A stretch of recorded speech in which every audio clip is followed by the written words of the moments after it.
Today we meet the most paranoid TikToker of all time, literally the king of conspiracies. This guy probably thinks his mom was like kidnapped by an alien when he was 5 and replaced by an identical clone. You know, he's one of those guys who like double checks his water supply just to make sure it's not poisoned or something. So we talked about him a while back in his expose of the sun. That's right, he actually exposed the sun was fake. After that, the sun got cancelled, it lost all its followers. It actually just stopped producing sunlight thanks to this guy. Anyways, we're looking at more of his theories today. This first one's about Christmas. So let's talk about Christmas. Christ's Mass. A very spiritual day. You're celebrating the birth of Christ. And then there's this guy named Santa Claus. Satan's Claus. Actually, that's not how you spell clause. There's actually an E at the end, but you know, we'll just ignore that for his Santa Claus theory. You either agree to celebrate consumerism and worthless shit, or you celebrate your family, your friends, the things you're thankful for, the spirituality aspect, and the consumerist aspect. Where does Santa come from? I don't know, the chimney. I don't know what you're asking here. You know, Santa Claus isn't real. I mean, Satan's claws isn't actually real, buddy. Sure, there's some bad elements to Christmas with people being too obsessed over possessions and Christmas presents. I don't think that's the main point of the holiday. The chimney? Through the fire? As if insinuating he was from hell? Oh my god, he somehow did it. This guy's like a goated at forming random connections that do not exist. He doesn't come through the fire, bro. He flies around in his sleigh, right? Which is run by those two, I don't know, Rudolph and his flippin', what do you call those? Reindeers, my god. And then he descends on your roof, and then he comes in through the chimney. He doesn't spawn from the underworld of fire. He doesn't spawn from hell, bro. What? The guy even wears a red suit, okay? It's not like they're mixing up their colors. And he's fat to insinuate gluttony. Of course. Dude, really? You gotta fat shame Santa? Come on, man. You're acting pretty fat phobic here, bro. Not cool. You know, he actually makes me think a little bit. Like, I don't know why Santa wears red. I remember it was like due to some like Coca-Cola commercial back in the day, but then that was proved wrong and it was due to something else. I don't know. Somebody tell me in the comments. But I highly doubt he's a being sent from hell, bro. Also, he likes when little kids sit on his lap. Some strange fat guy wearing a red suit. Bro, oh my god, come on, leave him alone, bro. Okay, I will admit, you're trying to make it weird. Okay, I'm saying that you're trying to make it weird. Santa's a wholesome guy. Why you describing him like he likes little kids? I mean, he does like little kids. Wait, maybe you have a point. I don't know. Now, this next one is probably one of my favorite theories he's ever come up with. It's the poop theory. He basically says, if there's 7 or 8 billion people on the planet and they're all pooping, that would generate so much poop that it's impossible to house that much poop on planet Earth. Therefore, 7 or 8 billion people don't exist in the world. This is probably the greatest theory he's ever had. Shits. 7 billion shits. That's a lot of shit. That's a big pile of shit. Can you imagine if you were 80 years old, the amount of shit you could make? You could probably do that if you look about 80. Where are they putting it? You don't want to believe in magic. I'm a pipe fitter. I'm a sprinkler fitter. I know systems, okay? I'm kind of a plumber sometimes.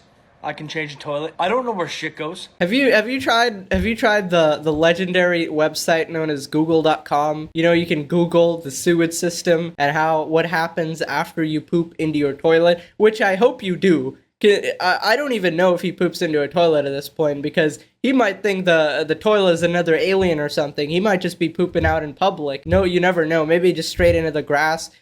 Becomes fertilizer, manure or something. I don't know what the hell he's doing. You do realize there's a whole like group of society, a group of people employed in like waste management plants to handle all the poop we produce, right? 7 billion people, okay? Some people take more than one shit. That's me. I take more than one shit, guys. Comment below. How many shits a day? 7 billion shits. Do you know what 100 people looks like? Have you seen the pile of shit 100 people can make? I wouldn't know, man. How about 100,000? How about 200, 300, 400,000?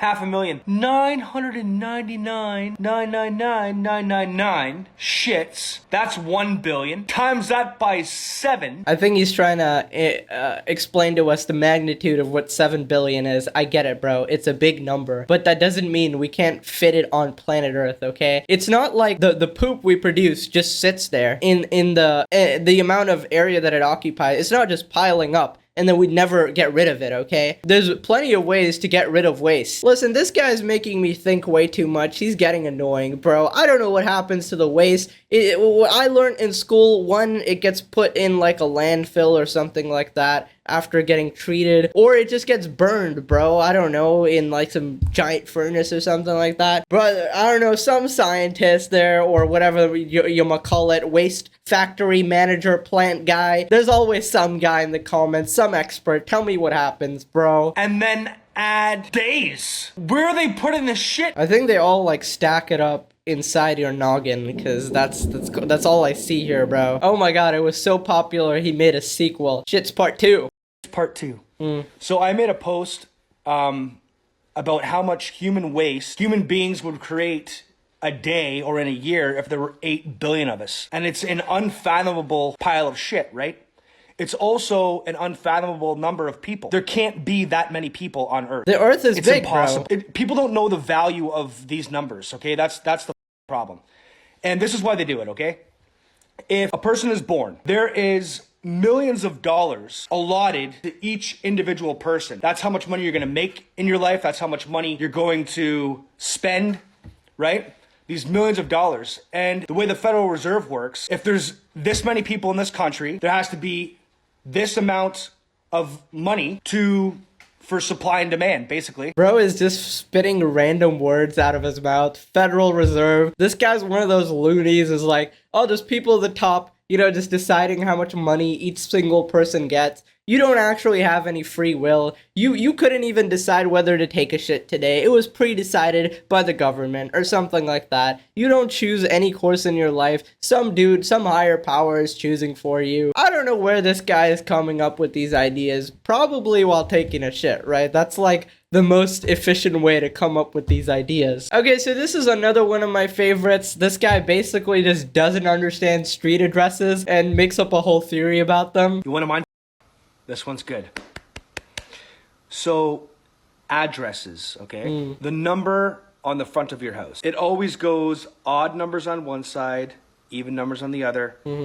22, 23, 24, 25, 26. But when houses are further apart, the numbers jump. As if it's been planned. As if they know that eventually that land will be severed. And if your house is 24 and your neighbor's house is 58, that's how many houses can fit between your house and the next house. All right, before you guys lose any more brain cells. Okay, so starting off with the odd and even numbering. So the reason it's not like on one side like 1, 2, 3, 4, 5, 6, 7, and then 8, 9, 10, 11, 12 is because when you're searching for a house, how annoying would that to be? You have to go all the way to the end and then turn around and look for your number. So it's just easy for the human brain to look 1, 2, 3, 4, 5, 6, right? So when you're walking down the street. So that's the reason it's odd and even like that. The reason some numbers might be completely ridiculous, okay, is because the building, believe it or not, civilization changes over time. So I don't know what happened to that whatever particular building you're talking about, but probably it was demolished or rebuilt. Some dude wanted to build something else there, and the numbers get changed. Okay, so what idiot would specifically put 1, 55, 60, 34? Like, they don't randomly do that. Okay, there's a specific reason everything is done like that. And it's one of the reasons is probably reconstruction. I love how the comments are disabled, so nobody can even tell him what's happening. Numbers don't just go up and down on the same side of the street. They always just go up or down if you're driving the other way. So who owns the land? I'll tell you a better question. Who owns the numbers?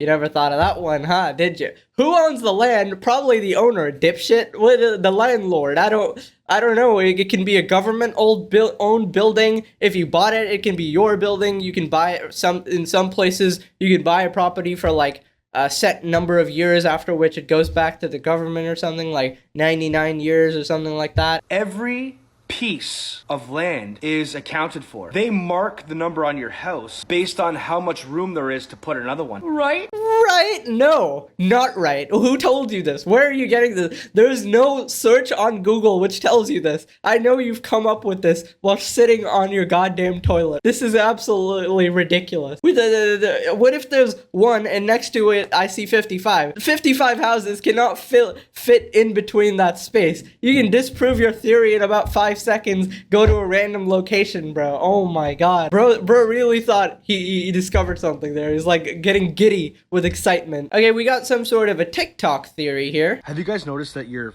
comment sections get rearranged? You're responding to somebody, but your comment comes out underneath a different comment. Have you experienced that? So what happened was, I said Google being free is a red flag.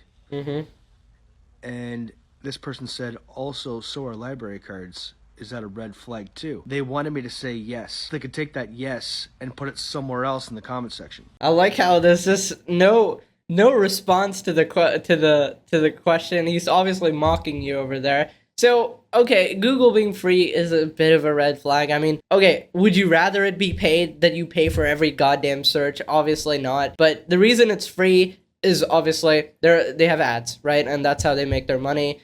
But I don't know, it's an incredible tool, man. I don't know if you'd rather want it paid. Bro, his fan base is even more ridiculous. You ever thought really deep about Google? Who supplied the information? Oh, God have mercy on my soul. This is absolutely ridiculous. Anyways, before you take your next poop, make sure to click this video. I'll see you guys later. Bye-bye.